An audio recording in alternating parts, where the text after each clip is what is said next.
I'm Andrew Trendle, you're watching NME, and we're here with Ole from Kalush Orchestra. How are you doing today, Ole? Hello. Amazing. Well, thank you very much for being here with us. Let's just start from the top. I mean, what does it mean to be representing Ukraine at Eurovision at a time like this?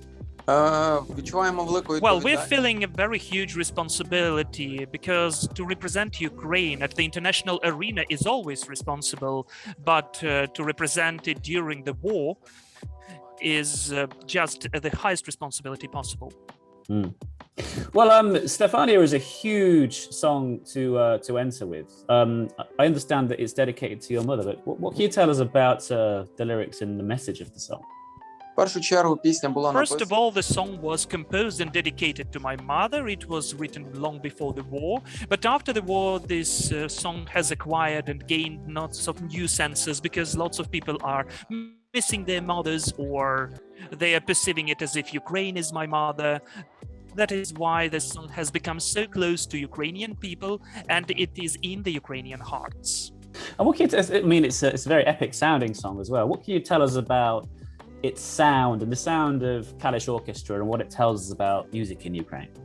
The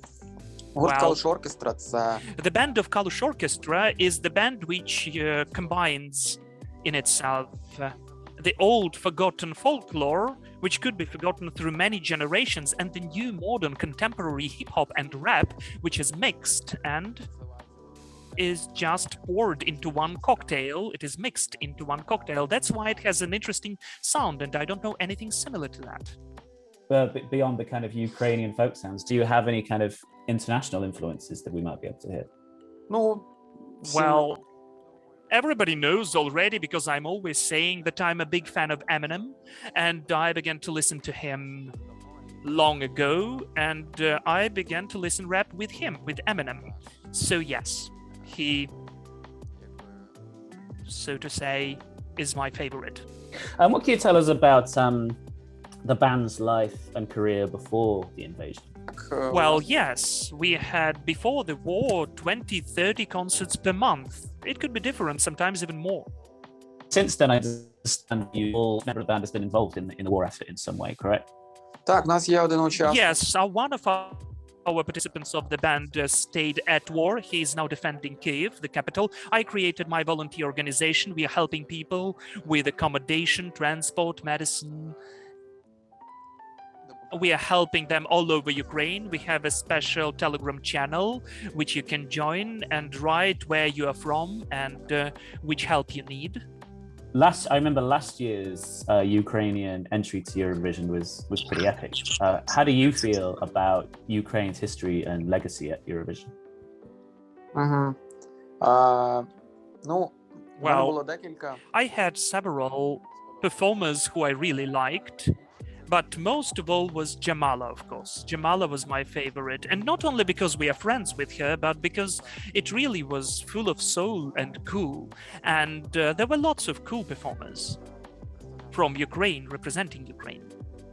And you're currently the favorites to win this year. What does that mean to you? Yes, according to the bookmakers' bets, we are taking the first place. But before the war struck, it was the 5th place, which you can also witness that our song is liked by the European audience. We do hope that as soon the wider audience hears it, then they will pay attention to Ukrainian music. What's your opinion on the other competitors? Do you have any personal favorites? I really like the representatives from Poland, Germany, the UK. Last year's Eurovision winners, Maneskin, have gone on to amazing success. So what are your hopes for Kalush Orchestra after the competition? Well, as we have only a special permit to leave the country only temporary, we should instantly come back to Ukraine and we will deal with our own affairs. We will be volunteers. We will do everything possible to help our country. Amazing. And there's a very sympathetic audience at Eurovision. Obviously, Russia aren't allowed to compete, and viewers are going to be encouraged to donate to Ukrainian relief. I was going to ask you, what message would you like to send to Eurovision fans and winners ahead of the competition? Our aim is to make Ukrainian music popular not only in Ukraine itself, but all over the world as well. And Eurovision is a very cool platform for that. We would like to create the situation when Ukrainian music has a place in the world market, and for it to be really needed. Amazing. Are there any particular Ukrainian artists you'd like to give a shout out to and like our readers to know about?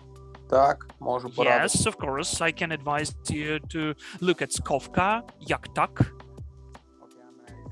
Okean Elzy, Elzy's Ocean, Christina Solovey, Jerry Hale, and lots of others.